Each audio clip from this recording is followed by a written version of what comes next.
हाय दोस्तों, आप सबका स्वागत है आपके यूट्यूब चैनल भूतों का रहस्य। आज जो मैं कहानी बताने जा रहा हूँ यह है औरत और लड़की की आत्मा की कहानी। चलिए अब बढ़ते हैं आज की कहानी की ओर। साल 1950 का यह चौंकाने वाला किस्सा रानी बाजार का है। यहाँ राम प्रकाश रहता था जिसकी बेटी को 5 साल की उम्र में ही कैंसर हो गया। कई डॉक्टरों को दिखाने और इलाज कराने पर भी उसमें किसी तरह का सुधार नजर नहीं आया। कुछ दिन बीत जाने के बाद एक रात कैंसर ने उसकी जान ले ली। उस बच्ची की जान रात को करीब 1 बजे हुई थी। उसी रात को पास के ही गांव में एक महिला की भी मृत्यु हो गई थी। उसकी मृत्यु एक ट्रक के टक्कर मार दी थी। मोहिनी के परिवार वालों ने पूरी विधि के साथ उसे अंतिम विदाई दी।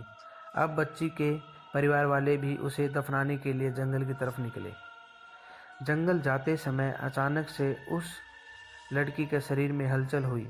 सभी हैरान हो गई कि मृत लड़की का शरीर कैसे हिल रहा है। थोड़ी ही देर में लड़की जिंदा हो गई और उसके परिवार वाले खुशी खुशी उसे अपने साथ घर ले आए। किसी को इस बात की भनक नहीं थी कि उस लड़की के अंदर उसी रात ट्रक से टकराने वाली मोहिनी की आत्मा घुस गई थी। बच्ची जब से मौत से लौटकर आई थी तब से ही उदास और चुपचाप एक कोने में बैठी रहती थी। एक दिन उसकी माँ ने उसे खुद अपने हाथों से खाना खिलाया और मामा के घर लेकर जाने की बात कही। खाना खिलाकर उसे अच्छे से तैयार करके वो उसे अपने मायके ले गई। रास्ते में वो बच्ची जैसे ही उस ट्रक के हादसे वाली जगह पहुंची तो उसने अपनी माँ को कहा कि मेरा गांव इधर है। माँ ने उसकी बात पर बिल्कुल गौर नहीं किया और उस बात को हंसी में टाल दिया।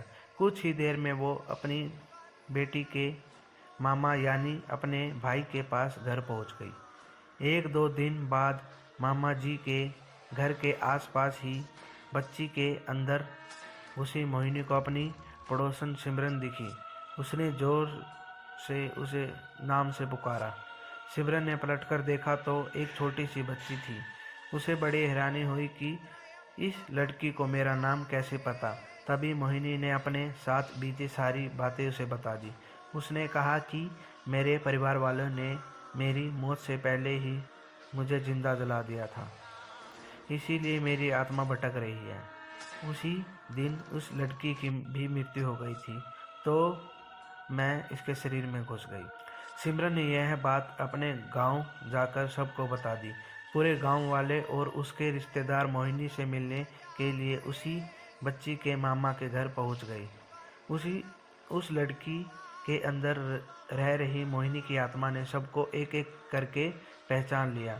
कुछ देर बातें करने के बाद वो अपने परिवार वालों के साथ अपने घर चली गई। अब उस लड़की की माँ बच्ची को घर में न देखकर परेशान थी। जब उसे पता चला कि वो कुछ लोगों के साथ दूसरे गांव गई है तो वो उसे बुलाने के लिए चली गई।